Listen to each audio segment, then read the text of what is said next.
Signs following believers. Because of spiritual gifts and the sovereign work of the Holy Spirit, miraculous signs and wonders may accompany the works and ministries of true believers. Mark 16:17-20 records, "And these signs shall follow them that believe. In my name shall they cast out devils. They shall speak with new tongues. They shall take up serpents. And if they drink any deadly thing, it shall not hurt them. They shall lay hands on the sick, and they shall recover." And they went forth, and preached everywhere, the Lord working with them, and confirming the word with signs following. Amen.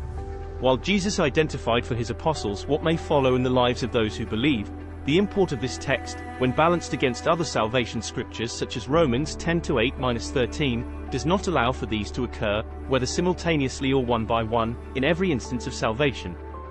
However, the Church sees no scriptural warrant for the ceasing of these signs, but believe they have occurred and are still occurring today. For if the word spoken by angels was steadfast, and every transgression and disobedience received a just recompense of reward, how shall we escape, if we neglect so great salvation, which at the first began to be spoken by the Lord, and was confirmed unto us by them that heard him?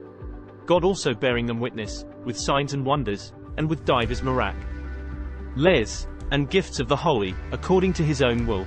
Hebrews 2:2-4. Christ1ministries.org